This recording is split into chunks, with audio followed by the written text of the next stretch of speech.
يا حبيبنا شفعنا وفرج عيننا محمد صلى الله عليه وسلم إلى أعوان المدينة كرام الصحابة والغرباء بغيره من أولياء العلماء والصالحين المؤمنين من المسلمين والمسلمات خصوصا للرب العظيم الإمام محمد بن أحمد الغزالي ومن آمين يا الله. يزيد الأصحابي ومن الرب المغفر الشهد الجلالياني ومن الرب محمد بن عبد الكريم السلام المدني ومن الرب محمد أشهد بن عبد الله الصالح الكلام ومن الرب عليم علام الإمام بشر الأنوار ومن شيخنا معلمنا مربينا العالم بالله شيخنا محمد زين بن عبد الغني شيخنا العالم الفاضل الحاج محمد مشهد بن هادي أحمد ومن هذا الكتاب إلى والدينا ومشايخنا ومسلم وقرينا الله الكريم وتبشرهم بالرحمة والمغفرة ويعيد علينا وعلى أهل بلدتنا من بركاتهم وأنوارهم وعلومهم ونفحاتهم وأسرارهم وكرامتهم وخصوصيتهم وأن الله يرزقنا محبتهم ويتوفانا على ملتهم ويحشرنا في زمرتهم من غير سابقة عذاب ولا حساب سرنا بالفاتحة.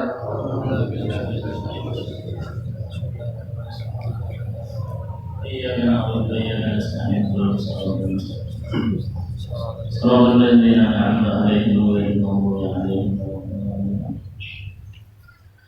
أعوذ بالله من الشيطان الرجيم. بسم الله الرحمن الرحيم. الحمد لله على نعمة الإسلام وكفى بها من نعمة. الحمد لله الذي جعلنا من أمة سيدنا محمد. أشهد أن لا إله إلا الله وحده لا شريك له وأشهد أن سيدنا ونبينا محمدا عبده ورسوله. اللهم صل وسلم وبارك وكرم على سيدنا ومولانا محمد صلاة تنجينا من جميع الأهوال والآفات وتقضي لنا بها جميع الحاجات وتطهرنا بها من جميع السيئات وترفعنا بها عندك على الدرجات. قال الله تعالى في كتابه الكريم: أعوذ بالله من الشيطان الرجيم. بسم الله الرحمن الرحيم. يرفع الله الذين آمنوا منكم والذين أوتوا العلم درجات. وقال نبينا محمد صلى الله عليه وآله وسلم: حضور مجلس علم أفضل من صلاة 1000 ركعة وعيادة 1000 مريض وشهود 1000 جنازة. سبحانك لا علم لنا إلا ما علمتنا إنك أنت العليم الحكيم. واهدنا ووفقنا إلى صراطك المستقيم وعافنا واعف عنا برحمتك يا أرحم الراحمين. ولا حول ولا قوة إلا بالله العلي العظيم. رب اشرح لي صدري ويسر لي أمري واحلل عقدة من لساني يفقهوا قولي. أما بعد، نوينا التعلم والتعليم والنفع والانتفاع والتذكر والتذكير والإفادة والاستفادة والحث على التمسك بكتاب الله وبسنة رسول صلى الله عليه وسلم والدعاء إلى الهدى والدلالة على الخير ابتغاء وجه الله ومرضاته وقربه وثوابه سبحانه وتعالى. قال المؤلف رحمه الله تعالى ونفعنا وبعلومه في الدارين آمين. لا تطالب ربك بتأخر مطلبك ولكن طالب نفسك بتأخر أدبك. Yang ulun muliakan, sama-sama kita muliakan para habaib, wabil khusus Al-Habib Muhammad Zaki Al-Aidrus. Mudah-mudahan dengan kehadiran beliau di majlis kita ini, dengan kedatangan beliau di majlis kita ini, menambah-nambah rahmat dan keberkahan di dalam majlis kita ini. Amin. Allahumma amin. Yang ulun muliakan, sama-sama kita muliakan para alim ulama, guru-guru agama, wabil khusus Kanda Guru Haji Mulyadi, Kanda Guru Haji Mahlubi, Kanda Guru Haji Syahrani, dan guru-guru yang lain yang kita doakan mudah-mudahan mereka guru-guru kita diberikan Allah senantiasa kesehatan dan mereka dipanjangkan Allah umur dan dikabulkan segala hajat-hajat mereka. Amin. Allahumma amin. Yang kita muliakan, kita hormati para jamaah, wabil khusus alhamdulillah kita di siang hari ini kedatangan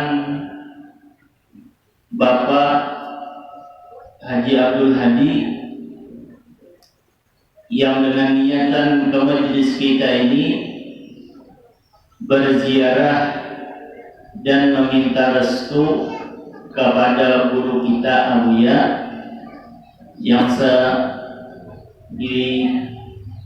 setelah hari Ahad tadi juga alhamdulillah kita kehadiran Bapak Haji Ansarudin dan beliau juga datang ke sini, datang ke tempat kita dan dengan berziarah dengan minta doa restu kepada guru kita Ayahanda.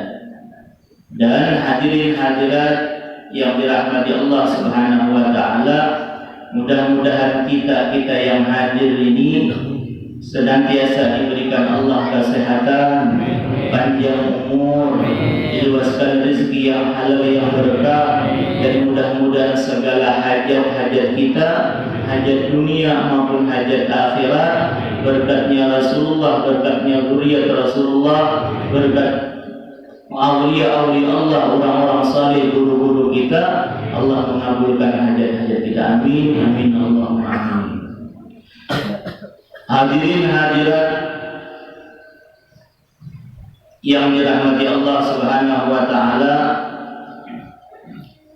berkata daripada seorang wali min awliya Allah, Al-Imam As-Sayyid Ibnu Athaillah rahimahullah radhiyallahu an, beliau di dalam perkataan Sidin ini adalah seorang wali dan punya fungsi daripada mereka wali-wali Allah itu untuk memberikan kelak nanti di hari kiamat syafaat lawan kita. Dan mereka aulia-aulia Allah itu orang-orang yang hampir atau orang-orang yang dekat dengan Allah Subhanahu wa taala. Sehingga setiap orang yang berhubungan hati mereka itu dengan aulia-aulia Allah, orang yang berhubungan hati mereka, orang-orang yang dekat kepada Allah, aulia-aulia Allah, tentunya hati kita yang dekat dengan mereka aulia-aulia Allah itu akan menghubungkan hati kita kepada Rasulullah. Dan hati kita berhubungan dengan hati Rasul sallallahu alaihi wasallam. Kecintaan kita kepada Rasulullah sallallahu alaihi wasallam akan menghubungkan hati kita kepada Allah Subhanahu wa taala. Nah, inilah jalannya kita.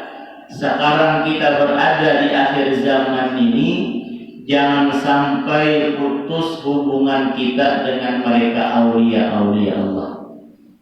Lebih-lebih lagi jangan sampai putus hubungan mahabbah kecintaan kita dengan mereka zuriat-zuriat Rasulullah sallallahu alaihi wasallam.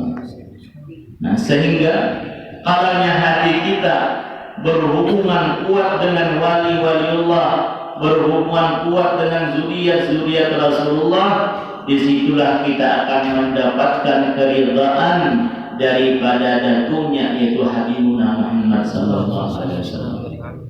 Kalau kita sudah mendapatkan keridhaan dari Rasulullah sallallahu alaihi wasallam, pastilah kita itu mendapatkan ridha dari Allah Subhanahu wa taala. Makanya setiap orang yang sudah mendapatkan keridhaan dari Allah Subhanahu wa taala, orangnya hamba nih dapat ridhaanya Tuhan, maka apa permohonan, maka apa permintaannya kepada Allah Subhanahu wa taala, maka niscaya mudahlah permohonan permintaannya tadi, karena dia mendapatkan ridhaanya Allah.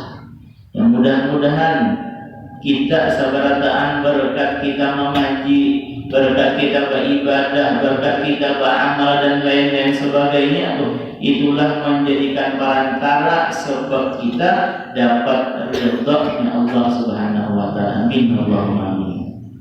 Lalu di antara perkataan Al-Imam Sayyid Ibnu Athaillah, yang mana beliau ini menasehati lawan kita.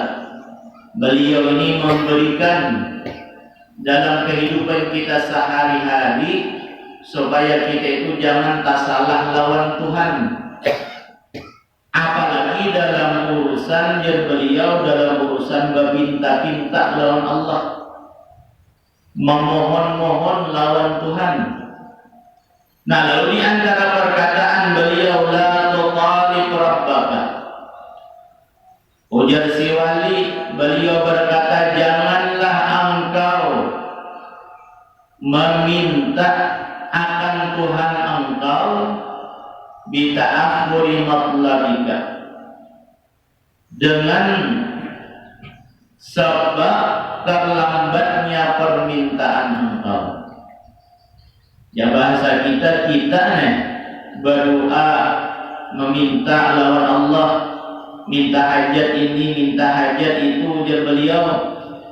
Lalu kita minta lawan Tuhan itu, tak lambat Tuhan mengabulkan. Artinya Allah itu belum mengabulkan hajat-hajat kita. Nah, jadi hati kita nih, la tutalib rabbak, jangan menyalahkan Tuhan, jangan menyalahkan Allah. Kalaunya kita minta sugih sudah puluhan tahun, lalu belum disugihkan Allah, jangan, nasihatnya mereka wali, jangan menyalahkan Allah, sebab Tuhan belum lagi mengabulkan hajat kita.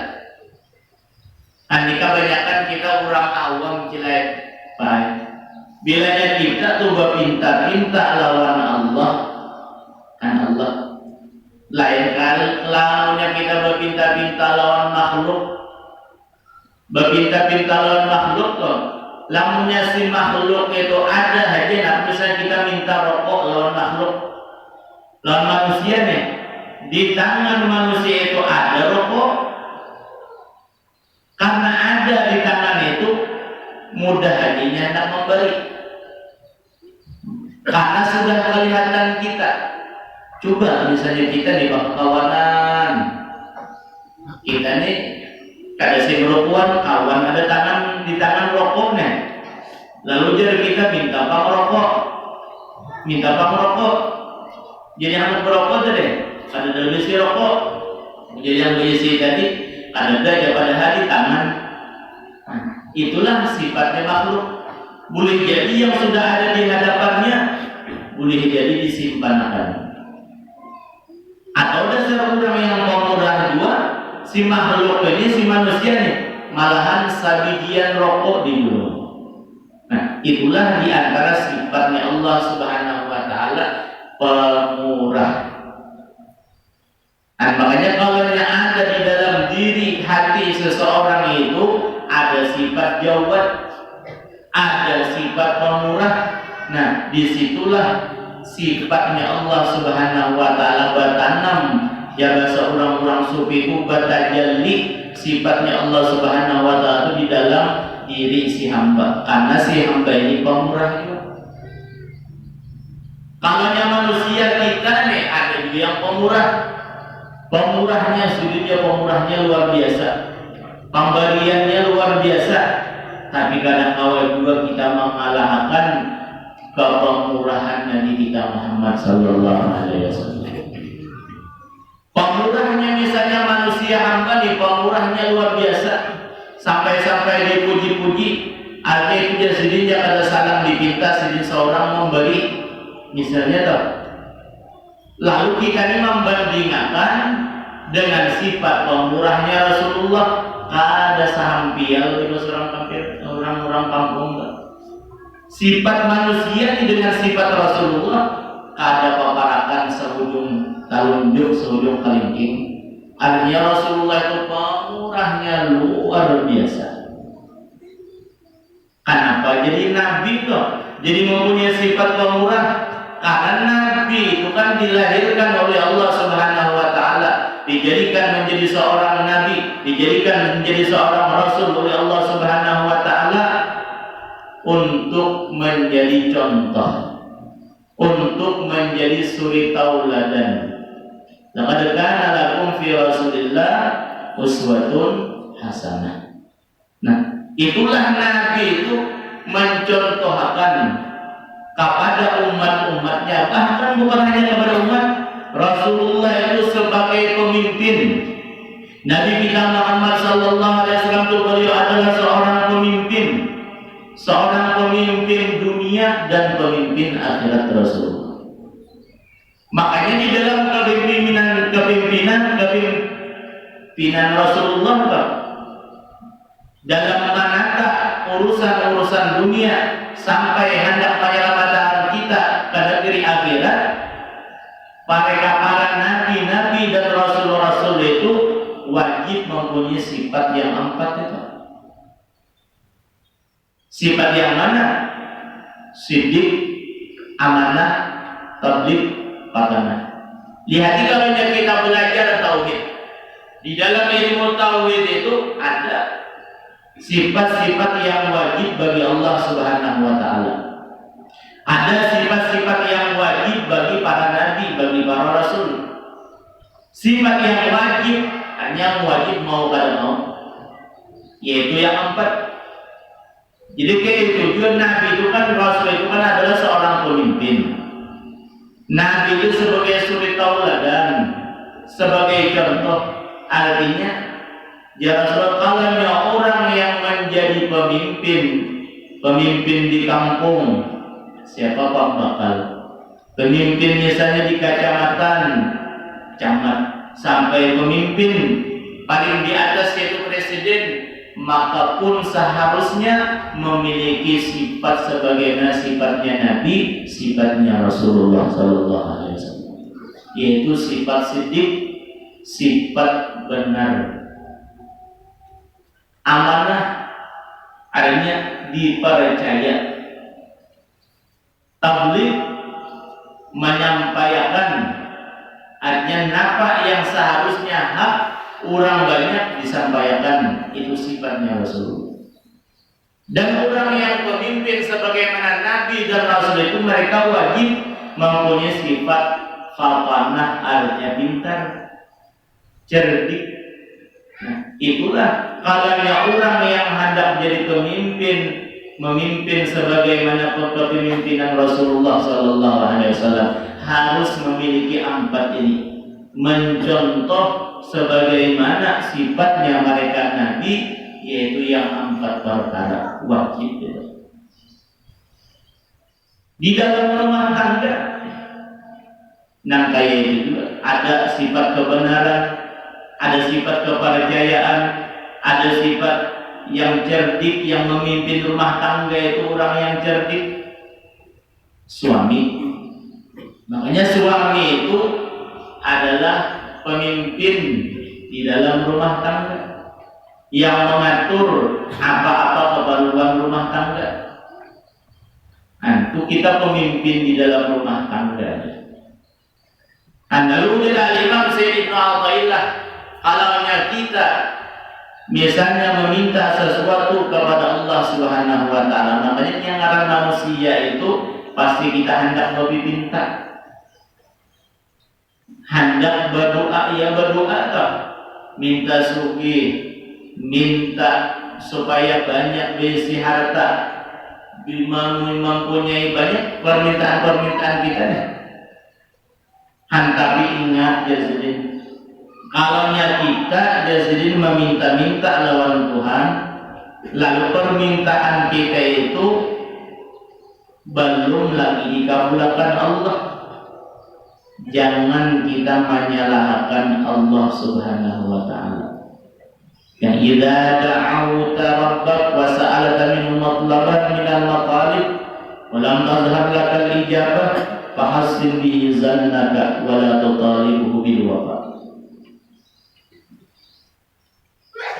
Kalaunya engkau berdoa dan beliau kepada Allah dan engkau meminta akan permintaan dan ada nampak Allah itu mengabulkan permintaan kita, maka hati kita dijaga.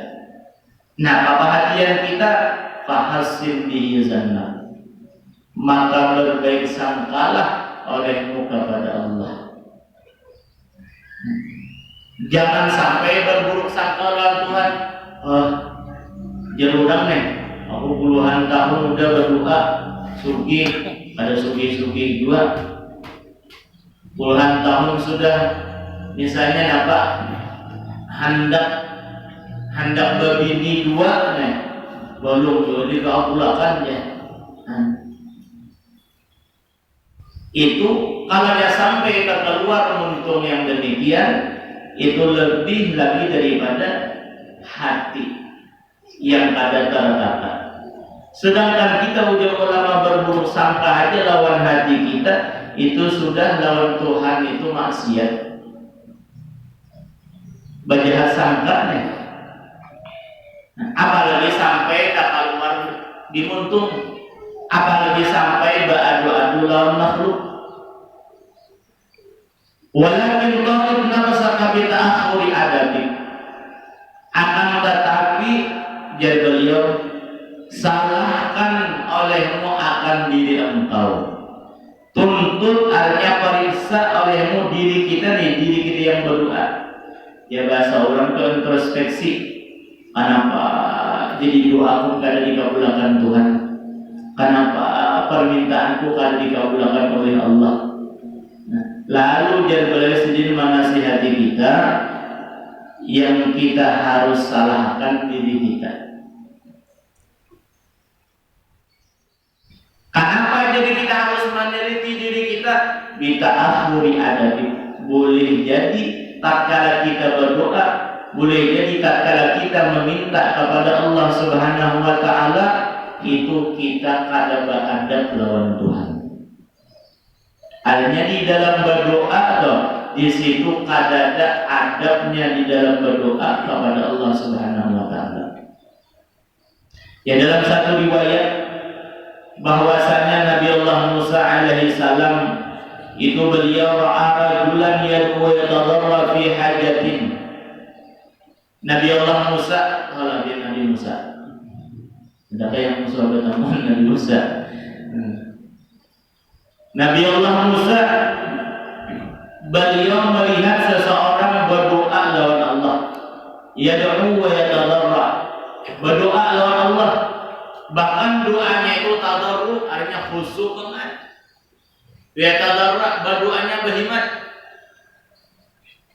Yang dipinta seseorang itu fi hajatin, dalam satu hajat keperluan. Dan berdoa, hanya kita berdoa jalan Allah. Bagaimana Allah memerintahkan ud'uni astajib lakum, ya Tuhan. Berdoa aja. Karena aku ya Allah Subhanahu wa taala suatu saat pasti akan mengabulkan perintahnya kita berdoa. Nah, cuma di dalam berdoa itu kalau kada dikabulkan, belum dikabulkan, jangan bahasa sarik di bahasa kita lawan Allah. Jangan menyalahkan lawan Tuhan, apalagi menyalahkan lawan bini. Berdosa orang yang berdoa belum dikabulkan, bini disakiti. Wah, aja kamu jangan ngomong aja. Berdoa bilang kada berhikmat ya. Jadi doa aku kada kabul, manating tangan bilang kada manating tangan, jadi kada kabul doa aku bini. Ada salah kan? Hanjal sedin wa talib nafsaka. Seharusnya kita salahkan diri kita. Introspeksi dari kenapa dia bahasa kita. Kita hendak minta sugih, kada sugih. Kita hendak minta sehat garing, hendak kada disehatkan Tuhan, belum. Introspeksi dia sendiri, periksa diri kita. Ya, di zaman Nabi Allah Musa alaihissalam ada seseorang berdoa, berhikmat berdoa lawan Allah, minta ini, minta itu. Faqala ya Rabb, lalu si seorang ini berdoa, ya Allah, ya Allah, law kanat hajatu biyadai laqadaituha. Nah, seandainya ini ulun ni punya hajat, ulun diminta hajat Tuhan dalam pian, kabulkan hajat-hajat ulun. Beriman berdoa. Lalu datanglah wahyu kepada Nabi Allah Musa alaihissalam. Ujar Allah dalam wahyu, ya Musa inna lahu ghanaman wa inna qalbahu 'inda ghanamihi wa ana la astajibu du'a 'abdin yad'uni wa qalbuhu 'inda ghairi. Nah itu. Wahai Musa, ujar Tuhan, bahwasanya si fulan itunya bujur berdoa. Bujur mana tangan. Berdoa kalimat, tapi ujar Allah Subhanahu wa taala itu ada di isi kambing. Waktu inya berdoa sambil mengangkat tangan sambil mengatakan kambing. Nah, ingatan kambing kayak nih, menuntut ilmu belajar. Dan kita nih tujuan kita datang ke sini menuntut ilmu. Artinya ingin mendapatkan ilmunya Allah, ilmunya Rasulullah Sallallahu Alaihi Wasallam. Karena aja Nabi kita hadir, kita ke majelis ilmu, itu pahalanya itu lebih banyak daripada kita beribadah 1000 rakaat sembahyang sunnah. Hudur majelis ilmin afdal min salati alfi rakaatin. Kita duduk menuntut ilmu itu lebih banyak pahalanya daripada kita beribadah sembahyang sunat 1000 rakaat. Nah, itu hadis Rasulullah. Artinya pahalanya kita menuntut ilmu itu luar biasa. Duduk di majelis ilmu itu luar biasa. Nah, macam kita nih ada di antara kita ini mengaji, menuntut ilmu, hadir majelis ilmu. Duduk kayak 24 orang. Tapi tatkala duduk di majelis ilmu, hati kala ini. Hati memikirkan balik aku esok lawatan. Memikirkan lawatan belum lagi esok. Mau jangan kebanyakan ya. Nanti pikirkan. Ada yang memikirkan apa? Taradab, ada tumbuh-tumbuh. Nah, zahirnya duduk di majelis ilmu, tapi hati kita ingat kautan. Ada yang memikirkan perumahan, ada yang memikirkan kabun. Nah, inilah sebagaimana orang yang di zaman Nabi Allah Musa alaihissalam berdoa kepada Allah, berhimmat berdoa. Tapi ujar Tuhan, wahai Musa, ini itu ujar berdoa, tapi hatinya mengatakan kambing. Kalau pula pas kambing, kalau binadi pagat kurang talinya buka, ada kamu ngapung, seorang duduk di dalam majelis ilmu, hilang, sumbali orang dan mulut, pas limit. Aku jadi nyumbali kambing dia tadi yang lain, iya aja. Di mana kan? Ada di aku, kambing orang jadi kasihan kamu mau. Kami orang nafas marah, aku dia sumbali. Akai dia fotonya kambing, pulang mas. Kita makan kambing seorang marah. Pasang ganti. Nah, waktu menuntut ilmu beribadah sembahyang maka itu juga. Kita sembahyang hati mahayabang, mikirkan ini, mikirkan itu. Iwa inna qalbu ala kami.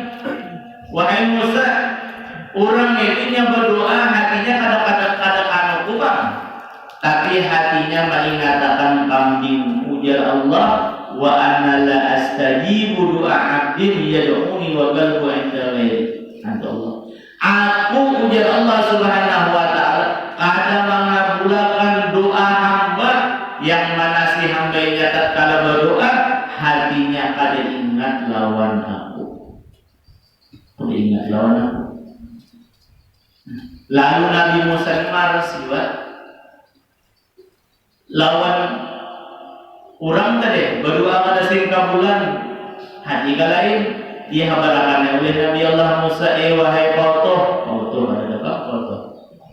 Wahai orang nah, ikam berdoa, aku dapat wahyu dari Allah Subhanahu wa taala yang mana Allah mengkabarkan bahwasanya dia itu berdoa pada bujur-bujur berdoa setelah mendengar yang demikian sekalinya orang tadi faqata ilallah bujur-bujur memutuskan hubungan semata-mata doa itu hanya kepada Allah. Hanya hati itu memfokuskan lawan Tuhan. Ada lepas dua sini faqada hajatahu, Allah kabulkan hajat-hajat sini. Itu hati. Jadi kita beribadah itu bukan hanya kita mementingkan akhirnya semata-mata zahirnya hanya kita beribadah. Lebih-lebih lagi kita beribadah itu hati kita kemana mandap, pikiran kita kemana mandap waktu kita beribadah, waktu kita menuntut ilmu banget. Ini hati yang dipandang Tuhan. Innallaha la yanzuru ila suwarikum wa amalikum wa innama yanzuru ila qulubikum wa niyatikum. Itu Rasul. Allah itu kadang memandang rupa yang kita beribadah. Kalau misalnya ini orangnya bungas, mata galak, aning, tukang parang, yang kata tabelan. Ya laki itu kadang-kadang tulis kaning alis, pas tulak ke dapur, ambil haram. Kadang mau kalah kawan sekolah, haram dikasar. Doa Allah. Jadi selain hati kita, selain zahir kita beribadah, yang perlu perhatikan yaitu hati kita. Karena Tuhan itu kadang memandang daripada rupa kita. Kalau bungas pasti diterima Tuhan ibadahnya. Yang dipandang, yang dinilai Allah Subhanahu wa Ta'ala adalah ibadah amal kita itu adalah hati kita tatkala ibadah itu apa? Bila niat bujur-bujur ikhlas dan niat kita baik, insya Allah amal ibadah kita diterima oleh Tuhan. Alamnya hati kita ikhlas dan niat kita baik, maka Allah akan menolong daripada setiap permohonan kita, yaitu niat. Tapi kalau niat kita dari awal sudah kada baik, niat kita niat berdagang ada modal, lalu hendak berjualan, hendak berdagang lalu niatnya hendak memulai orang berjual, misalnya minyak orang mekar saritar dikurangi saja, itu sudah kada bujur. Berjual gula orang 1 kilo dikurangi saja, itu sudah kada bujur niatnya hendak membumuli orang. Lihat takkan aja orang yang demikian itu hendak dengan niatnya awal, apalagi awal hendak membumuli orang, itu kada dimudahkan oleh Allah Subhanahu wa Ta'ala. Tapi kalau niat kita baik, makanya niat kita aslihkan niat, udah ulama. Perbaiki niat kita di dalam suatu perkara pekerjaan kita, apapun pekerjaan kita. Hendak ini nolong orang, perbaiki niat kita apa? Hendak jadi misalnya, hendak jadi presiden, perbaiki terlebih utama niat kita. Nah, ini niat. Kalau dasar niat bujur niat kita bagus, insya Allah Allah tolongi daripada hajat-hajat keperluan kita. Dan selain daripada hati kita baik, hati kita itu khusyuk kepada Allah Subhanahu wa Ta'ala dalam berdoa, yang paling penting ujar Imam Haddad, kita berdoa itu supaya dikabulkan Tuhan. Syarat yang paling penting di dalam ijabah dakwah, ijabah doa, yaitu adalah aklul halal. Makanan kita harus bujur-bujur halal. Makanan kita. Kalau orang ini berdoa puluhan tahun, lalu kada dikabulkan Tuhan, perlu dipertanyakan, kata beliau, di dalam kehalalan makanan kita. Karena syarat utama orang yang lakas diijabah doa kita itu adalah makanan halal. Makanan halal. Disinilah mereka para aulia-aulia Allah. Mereka selalu kita datangi mengharapkan doa-doa mereka. Disinilah mereka akhlaknya, mereka zuriat Rasulullah, yang mana mereka menjaga daripada pemakan-pemakan mereka, jangan sampai daripada yang haram. Maka kita datang kepada mereka wali-waliullah, datang kepada mereka zuriat Rasulullah, para habaib, minta doa kepada mereka. Karena kalau kita berdoa seorangan aja, ada bakalan dikabulkan Allah. Kalau ada tanpa parang-parang daripada mereka orang-orang yang parah lawan Allah Subhanahu wa taala, sebagaimana aulia-aulia Allah.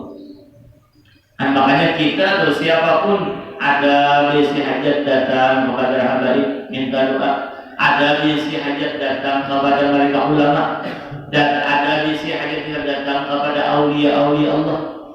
Aulia yang masih hidup kita mengharapkan doanya mereka. Doa aulia-aulia yang mereka yang sudah wafat pun mereka minta sampaikan, ya Allah ya Rabb, nah ulun ni ada bisi hajat, nah sampaikan guru ayah, sampaikan wali ayah hajat ulun ni kepada Allah Subhanahu wa taala. Nah itulah mereka orang-orang bisi hajat